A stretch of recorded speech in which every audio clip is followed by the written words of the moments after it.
Sharon and Jennifer, for joining me on the World Vegan Travel Podcast today. Hi, Brady. Hello. Glad to be here. Hello. I'm really happy that you're both here because we're going to be talking about your experience on a African safari with World Vegan Travel. But before we get into all of that, I would love for you to introduce yourselves and tell us a little bit about what you love to do, your passions. Please, Sharon, go ahead. Hi, I'm Sharon from Spokane, Washington, and I am retired for a couple of years, enjoying life in the Pacific Northwest and amateur photographer. Fantastic. Jennifer? Hi, I'm Jennifer Hadley, and I live in Raleigh, North Carolina. I left the corporate world. I was a treasurer for many years. I left about a year and a half ago, and now I do wildlife photography full time. I travel all over the world photographing all sorts of wildlife, and I love sharing these animals and these places with people, and I love teaching people photography. So I originally met you, Jennifer, during our 2019 trip to Rwanda when you were a traveler then. And I will say that you did warn us that you were a photographer before the trip came, but I don't think I was quite prepared for just how passionate you are about photography. I realized that when I saw the quality of your shots that you created in that trip and also the incredible gear that you had. That was an amazing, fun trip, wasn't it? It was incredible, life-changing. For sure. After Seb and I traveled with you and we realized just how amazing you were on a personal level and also with your photography, we really wanted to invite you to lead a photography component to one of our recent Cape Town, Botswana trips. It happened. We think it was a brilliant success. So why don't you describe what it was, what your role was, and what you were offering to travelers who came on this particular trip? Well, first, this was my first trip with you guys, and I think it went exceptionally well. I really enjoyed myself, and I hope the participants did as well. But basically, this was not a photography trip. So people came with iPhones, people came with point and shoot cameras. They came with, in Sharon's case, a DSLR. So there were all sorts of people that had different equipment and different experience levels. So my role was just to lead a car on each drive that was photography focused. And so we would go out a little bit earlier than everybody else. We would maybe stay out a little bit more and not necessarily go to like a sundowner if there was something going on. And we would stay potentially with animals a little bit longer if we thought maybe some action was going to take place. We had some exceptional guides with us who are going to be on the second trip as well. They were amateur photographers on their own. So they really knew how to position the car and what light I'd be looking for. So it was actually really fabulous because then I could focus on talking to the participants in the vehicle about, okay, here's what I think is going to happen. Here's what you should be looking for. Here are the settings you might want to consider using right now. So that was my role in that. So it really helped to have guides that knew where to position the vehicle so that I could focus on the participants. On every drive, that's what I did. Then during the day, when we would come back, I would focus on helping people with whatever they needed, whether it was like, here's my brand new camera in the box. Can you help me set it up? To, hey, I took this photo, but what do you think of it in black and white? Or how can I make it better? So I would just work with people one-on-one, basically with whatever they needed help with. And you also ran some, I'm calling them siesta seminars. That's not the correct term, but I think that's a great term. For those that don't know, between the morning and afternoon safari activities, that is usually the time people rest. But Jennifer kindly put on these, what I'm calling siesta seminars, and you put some of those on. What did you talk about during these seminars? Well, my first one was basically a photography 101. And because this was not a photography trip per se, and we had all sorts of participants, it was really focused on the types of skills and the types of photography theory that could apply to anything, that whether you're taking a picture with your iPhone or a full-on mirrorless camera or DSLR. So it was just really more broad, talk about photography in general and kind of tips and tricks of how to get great pictures. So that was the first one. The second one was more fun. And I talked about my own travels and the types of wildlife experiences that I've had and what was really amazing about those animals in those places. Another one that I did was about the different ethical theories in wildlife photography and kind of some of the things that people should be aware of, not only when they're taking pictures or photographing wildlife, but when they're observing wildlife pictures on social media, for instance. So 3 talks, and yeah, I really enjoyed all of them. They were all really well attended. It was really lovely to see. So, Sharon, you chose to come on this trip of just a few months before, I think, the departure, if I remember. Why did you choose this trip over a regular safari trip? Well, the reason is my daughter made me make a bucket list of things to do upon retirement. On that bucket list was a mother-daughter vegan tour. Also, I wanted to do a safari, and I also wanted to learn about photography.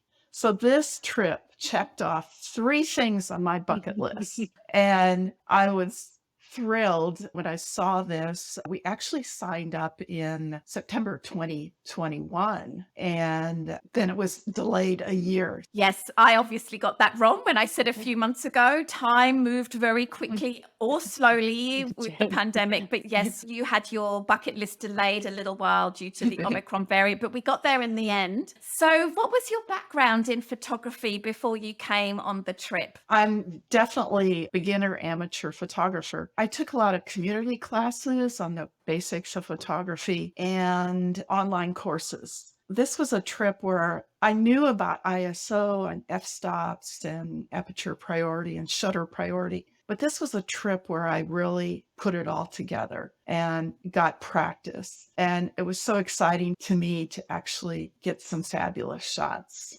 So I have a Fujifilm X-T3. It's a mirrorless camera, and I have 3 lenses, but I mostly use a 55 to 200 millimeter and a 100 to 400 millimeter, which I bought just before the safari. Hadn't took it out of the box, hadn't even practiced with it, and got some really awesome shots. Because the animals and birds, you need a big super telephoto lens.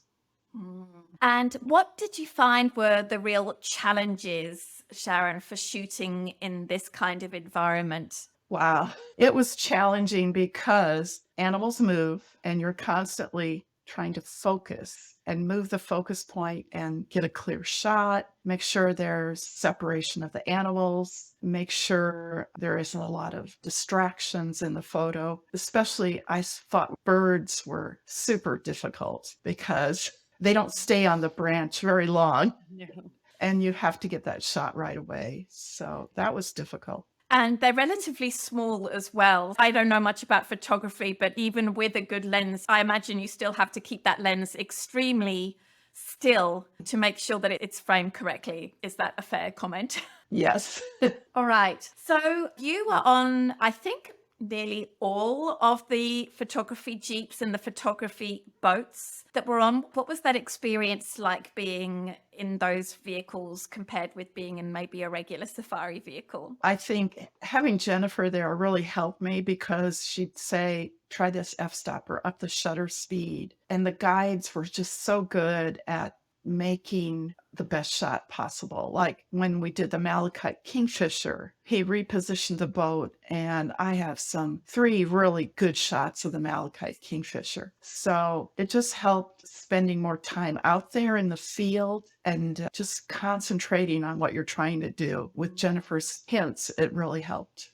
Amazing. I'd like our listeners to know what a day in the life of a safari is actually like, because I think it's a little bit confusing for people when they've never been on one before. Maybe, Jennifer, you could take us up until like brunch, and then Sharon can take us on from there. What are the timings for everything? Well, we would wake up earlier than everybody. We would be out of the camp by 5:30 a.m. The rest of the crew would leave at 6:30. I did this on purpose, and hopefully the participants in my vehicles realized that the reason we wanted to leave early was the light, right? You're always chasing the light, and that light in the morning is like nothing else. It makes a huge difference. A couple of times I actually would say, okay, it's 6:30.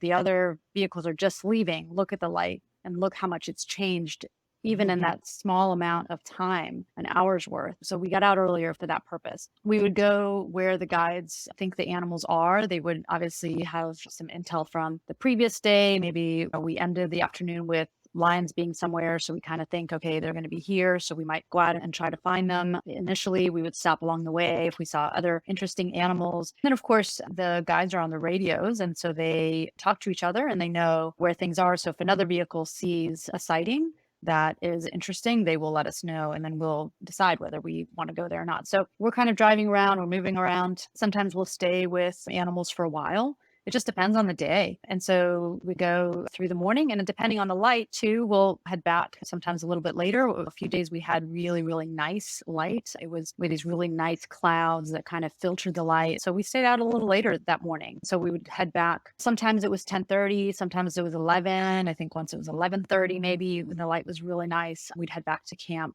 to have some lunch and to rest and work on our photography stuff. Yeah, I should add the people that were not in the photography vehicles, they would get like a wake up call at 5:30, and then at 6 o'clock they would head down and have like a light breakfast and then depart at 6:30, an hour later. So yes, you photographers were awesome at making sure that you made the most of everything. Fantastic. So yeah, we would come back from our morning activities around 10:30 or 11, depending on what we were seeing, and we'd have usually this incredible brunch that was put out for our travelers. What would we do after that, Sharon? Well, it was siesta time, but I would always take in Jennifer's photography sessions, look at photos. And before I knew it, it was 4 o'clock and I was ready to get into the truck for the evening game drive. And I thought the light was fabulous in the evening drives because I looked at my photos and there was just this golden light on the lions and it was just perfect. So I really enjoyed the evening game drives the most. And after that, we usually skip the sundowner because we wanted to get more shots in. And we went back to the lodge, I believe it was 6:30 or 7. And then we had dinner at 8 o'clock. So it was a very long, busy day, but it went quickly. I really didn't notice that I'd been up since 5 in the morning and went to bed at 9:30, 10 o'clock. Yeah, if you're not taking advantage of those siestas, I can imagine that you would get tired quite quickly, but you had so much stamina for making the most of the experience. For those people that are listening, when it's dark in Botswana, you actually have to have a member of staff collect you or to take you back to your room at nighttime because us travelers are not very in tune with what's around us and potentially it could be dangerous. So that's why I'm guessing that you guys were picked up from your rooms when you were leaving very early in the morning. That's right. And after dinner taken back to your rooms. Also, you don't have alarm clocks unless you have a phone, so they actually come and wake you up in the morning just to make sure that you are awake. So it's long days, but really, really amazing days. Sharon, I'm not sure whether you've done much group travel before. What was it like traveling with this group of people? That's one thing that really surprised me about this trip is how well we got to know each other and just connect. It was wonderful to connect with fellow vegans. So we felt this community of caring, compassion, and the excitement when we saw animals was contagious. And so it was just a fun group to be with. I enjoyed that part a lot. Yeah, we're still chatting on WhatsApp with the participants of that group as well. It's so much fun. What did you think of the food, Jennifer? I know food is just sustenance for you when you are on a photography trip. That's not where your mind is at all. But what did you think of the food generally? Well, I thought the food was great. You're right. My focus most of the time is not food. That ranks somewhere quite low just because I am very busy. I'm out a lot of times if I'm on my own with just a guide. On other trips, we'll skip lunch or we'll skip breakfast and I go all day and not eat. But it is very nice to come back to the lodge and have this amazing spread, whether it's dinner or brunch. So yeah, it was really nice to sit down and eat a really good meal. Every dinner had dessert, which I'm totally fine with while on vacation. There were just some really delicious meals and they did a really good job. There was so much food. I think I gained weight on this trip, but it was all good. It's on vacation, so it's okay. And Sharon, what about you? Were you a foodie or what did you think of the food? Oh, I thought the food was fabulous. I'm definitely a foodie. I have a collection of 45 vegan cookbooks. So I love to cook and bake. Some of the recipes they made were so wonderful and plentiful. There was so much to eat. Yeah. I never went hungry. And the wine complemented the meals wonderfully. Everything was taken care of. That's what I loved. Didn't have to They worry about vegan food. They did a really great job, I think, generally speaking, with the food. What I really loved is how the meals were introduced, especially at dinner time. The day's menu was always a buffet. It wasn't written up on a blackboard anywhere. The chefs came out and introduced the food. The sommelier came out and introduced the wines. The servers came out and introduced themselves. They just did a fantastic job, I think, with a mixture of locally available fruits and vegetables and some goodies like the vegan cheeses and the vegan meats that I think were obtained locally but got from South Africa. I think they did a really great job. I'm really happy with the food. The cheese was Okay. delicious. Absolutely delicious. And the deep fried donuts. That was my favorite Oh, yes. for breakfast. Oh, so good. Yeah, lack of food is not something that happens. Basically, you wake up and you have a breakfast, then you go out on your game drive. You'll have like a morning coffee on the game drive where there'll be some sort of cookie or snack. You come back and you have brunch. Then you go and have your siesta. And before you go out on the afternoon drive, you have afternoon tea. Then there's a snack during sundowners. Then there's dinner at 8 o'clock. So it's like 6 meals. It's kind of ridiculous. Yeah. So, Sharon, you mentioned that connecting and bonding with this group of people was a surprise for you. Was there any other surprises? Definitely. I think what surprised me the most is how close the animals were to our vehicles. Like the very first night, the lions were right there, so close. And to see a lion with his buffalo kill was amazing. How they just walked by the vehicles like we weren't even there was so much fun. The other thing that surprised me was I really loved birds. I think I became one of those people, a birder.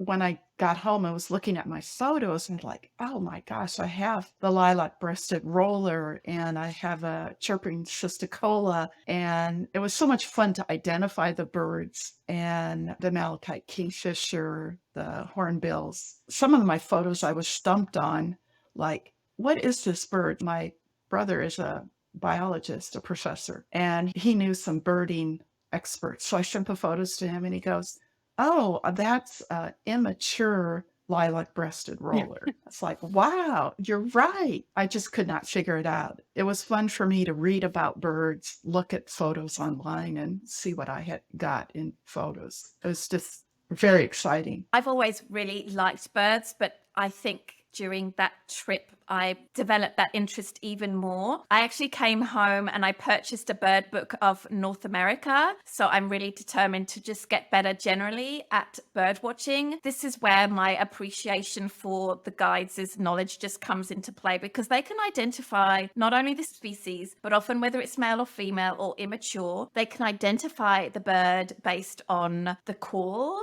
I've even had it where they've seen a feather and been able to identify a bird by a feather on the floor. It just is truly remarkable. Also, by the way they fly as well. It's just amazing. I aspire to have even 100th of that knowledge. It's really incredible. What surprised you, Jennifer? You've been on a couple of Well Vegan travel trips, but was there any surprises for you? Well, personally, I kind of surprised myself with how much I enjoyed actually working with everyone, with being able to look at equipment that I've never had any experience on, just using what I know with the equipment I do know to get through it, set people up on all sorts of different types of equipment that I've never seen before. So that was a little surprising for me personally. Oh, you just did an amazing job. You were so available for our travelers to answer questions no matter when. It really was incredible to me that even after the busyness of being out all morning on a photography shoot and helping people in that way, that you were offering to answer questions and help during siesta time as well. Sharon, how did you grow as a photographer over the trip? Well, I think I really improved my skills. I didn't think I could get clear, sharp shots of animals, and I was amazed at what I did get. I took over 2,000, but when you narrow it down and edit, there's 50, 60, maybe really good shots. I've just learned that I need to practice more, become more comfortable with my camera, and try doing full manual, which is kind of intimidating still to me, but just playing with the different settings and becoming better at what makes a really good shot and composing your shot. Yeah, from what I know, photography is just this skill that you just have to invest thousands and thousands of hours into, and you have to be really passionate to do that, I guess. But it sounds like you're well on your way. Mhm. Amazing. Jennifer, are there any shots that you took on the shoot that you're particularly happy with? And why is it that you're happy with them? Yeah, there's a few, and I'm pretty particular. I take a lot of shots, but I'm very particular about what I'm taking. I do go on a number of safaris every year, so I'm really looking for very particular things, and I have them in my head. In fact, I talked to all the participants beforehand, and I said, think about what you want to get. Envision the shot you're really after, because when you can envision it in your head first, then when you are in position to see that animal, you've already kind of thought through what you want to see and what you want to get. I think that's really important. So I come away with very few photos, but I'm narrowing down a lot more as well. When we were in Okavango, I was really happy with some of my bird shots, the kingfishers, because that really stands out. In the past, like the kingfishers, they're so tiny. They're so fast. They're always in some sort of mucky background, right? It's always Mhm. sticks and leaves and all this stuff, and something's cut off. Something's always wrong with those pictures. And so I've never had these really amazing, clear shots of kingfishers that stayed put for a little while first, and then like a really nice background. And this is where our guides came in so handy because they knew where to position us, not having all the junky background. So I came away with some pictures that I really, really like. And I'm not a birder, I'm a mammal person. To get some really nice shots of these beautiful, beautiful birds that I was really happy with. I got a couple of elephant shots that I'm really happy with. One was with a 1-week-old baby and his mom. So I was really happy with those because I haven't seen a baby quite this little. So I was very excited about those shots. Awesome. Sharon, what was the most amazing thing that you saw on safari? Maybe you got a picture of it, maybe you weren't able to catch it, but I guess the question I'm asking is, what was the most memorable animal encounter? That would have to be the mother mongoose with her baby in her mouth, which Jennifer got a fabulous shot of. I got a couple of shots, and just seeing that rare sighting. The guide said he hadn't seen a baby mongoose with the mom in years. So it was just so cool to actually see that the mom had taken the baby from the burrow and was moving it, was one of the bright spots. I think the other thing was seeing a sitatunga, which is that elusive antelope in the Okavango. The guide we had was so good at finding it, spotting it in the first place. And then the sitatunga moved so we could get a better shot. There was a lot of reeds, but still, I was very happy with one shot of that antelope, which not many people see on a safari. Add to that the great thing you were asking earlier about what the difference is with the photography vehicles. We stayed with that animal for quite a while. Some of the other boats kind of came by and they might have seen like a teeny bit and they took their picture and they went on. We stayed, there were two of them, and they actually came out much more in the open and much closer. And so Mhm. we were able to get some shots, but that was because we stayed and we put that time in. So that was a really great part of being in a photography focused boat, was that we did get to spend the time and we did get to wait. Sometimes it means a fewer quantity of animals, but for higher quality viewings of those animals because you're Sure. sitting around and waiting around for them to come out. Jennifer, were there any other amazing animal encounters that you'd like to share? Well, I think Sharon took one of mine since we only get one. Anyway, I would have to say the wild dogs or the painted wolves. We saw two of them in the brush, very heavy brush, and they were moving away from us. So it was just their behinds. They were gone in 2 seconds. So we saw them and I said, well, gosh, it's so great that we actually even saw them at all. We drove around for probably a good 40 minutes looking for them. We were on the radio with the other vehicles and then they were spotted. We raced over. That was exciting in itself because we all hung on really tight because we were going fast. And then just to have these animals like next to the vehicle and for a prolonged amount of time. I know all my participants in the vehicle just wanted me to shut up probably, but I was like, you guys, this is amazing. There are so few of these animals. They are so critically endangered. I've been on a lot of safaris, but the last time I saw wild dogs was 2016. So that's how long it has been. Most everyone, this was their first safari and they got painted dogs. I just can't even describe how exciting that is. And I was so excited for them that they got to see these amazing animals in the wild and really in a great environment for a good amount of time. So that was just really exciting for me personally, but really exciting for me as the photography lead and having everyone just be able to see these amazing, amazing animals. And I might add, I was in the vehicle with KT, and he was a guide for 20 years or more. He was just driving along, and I looked up, and there were all these painted wild dogs right near the vehicle.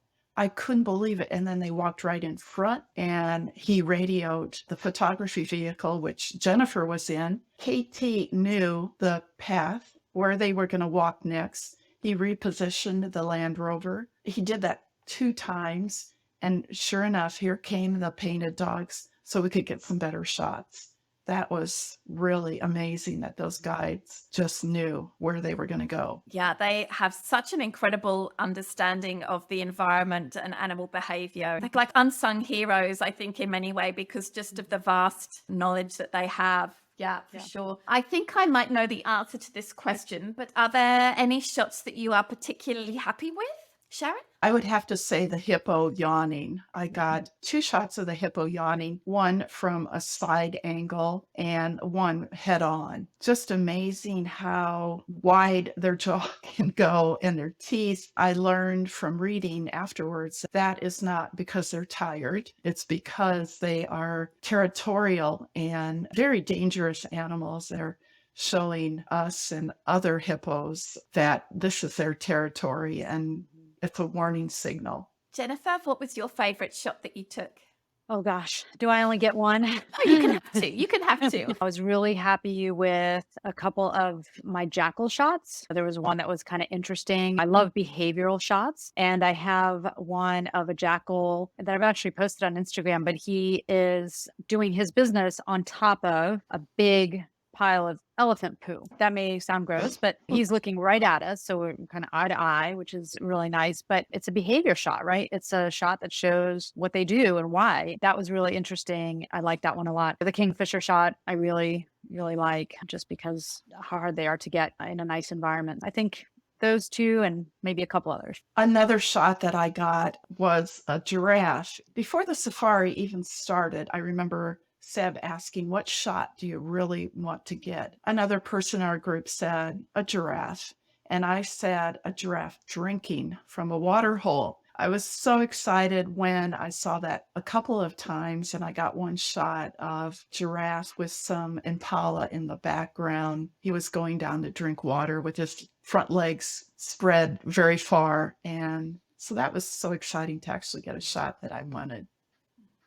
Amazing. Sharon, what would you say to somebody who is on the fence about doing a trip like this, a trip with Jennifer, a trip to Botswana, or on a safari, a wild vegan travel trip like this? What would you say to someone who's on the fence about that? Oh, I am so glad I chose this trip because of the vegan food and sharing it with my daughter. But learning about photography with Jennifer just helped me so much. So if you're an amateur photographer and you want to improve, you want to get some great shots of animals, I would highly recommend doing a trip like this.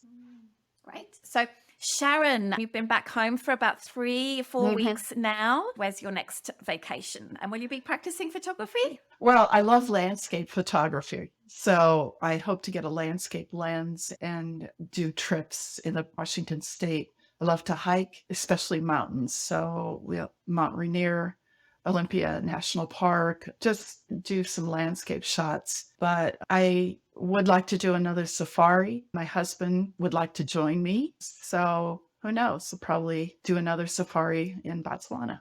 Amazing. And Jennifer, I know you are always on the go. Where are you heading to next? Well, the big trip will be South Africa and Botswana with you guys. I'm scoping out some stuff in South Africa on my own prior to joining you guys for maybe a small photography type workshop. I finished my trip with you guys in January, also in South Africa, in the Timbavati Kwasiri region. I'm working with my guide there to potentially put together a very small group workshop. That's where I'll be headed. So I'm super excited to be joining you guys again in Cape Town and in Botswana. I've actually got some smaller type things planned for here in North Carolina because I can announce it publicly now, but my friends and I that filmed The Red Wolves and made a couple of short films, we are partnering with Wildlands Network, and the big highway infrastructure bill that was approved by the Biden administration recently, that gave North Carolina a lot of money to build wildlife corridors, wildlife passages, things like that. So scientists have identified the top 20 areas where these are really needed out of, I think, a list of 200 some. So my colleagues and I are going to be each of these locations and filming them with drones, hopefully with animals crossing those areas, and putting together like 30-second little films to be used as part of the competitive bid process. So all of these counties have to submit bids to get this money to start building these wildlife passages, wildlife corridors, et cetera. And so we want to help them by having a visual story as part of their bid. That's who we're partnering with to do this. So we're very excited about that. So it's all over North Carolina. Two of the places are actually right where the Red Wolf territory is. So I'm very excited to hopefully get some stuff going there. So yeah, I'll be traveling all over the state for the next few months to film these locations as part of this project. Yeah. Jennifer's relentless. She does what needs to be done to get the footage and images that she wants. It's amazing. And it was just so lovely, Sharon, having you on the trip as well and just being so enthusiastic about photography and everything. I'm not a photographer, but seeing how joyful you were about the experience was so good. So, Jennifer, you and I are in talks at the moment for putting together some trips in 2024. So if anyone is listening to this and is interested, they can head on over to wellvegantravel.com. And if the trip isn't officially on there yet, then you can show your interest in the trip by filling in the form under the Botswana or South Africa page as well. We're also thinking about doing some Tanzania, Kilimanjaro treks as well. So you can sign up for that as well. But I really invite listeners to go and check that out if they're interested in traveling with Jennifer in 2024. Also, they can go to your website, Jennifer, and they can see all of the opportunities they can to travel with you, with Well Vegan Travel, and with other companies as well. So I really invite people to go and check that out. Thank you both so much for taking the time. Before we go, can you tell our listeners how they can connect with you, see your photography, see your work? Sharon, do you have a public Instagram account? I do have Instagram, but I'm not very active on it. No photos there yet. Most of my photos are on Facebook. Okay. Is that a public Facebook page by chance or just your own personal Facebook? It's not public, but I could make it public. If you wanted to, but I think you're going to send a couple of your images to me and I'll put them on the show notes so people can go and check out some of Sharon's pictures that she took. And Jennifer, how can people connect with you? Sure. I have a website. It's jenniferhadleyphotography.com. I have an Instagram account where I post all my new material, and that's Jen Hadley Photos. Then I have a Facebook page as well, which is just Jennifer Hadley Photography. Amazing. Thank you both so much for taking the time to talk with me today. Thank you, Bridie. Thank you, Sharon. Thank you, both.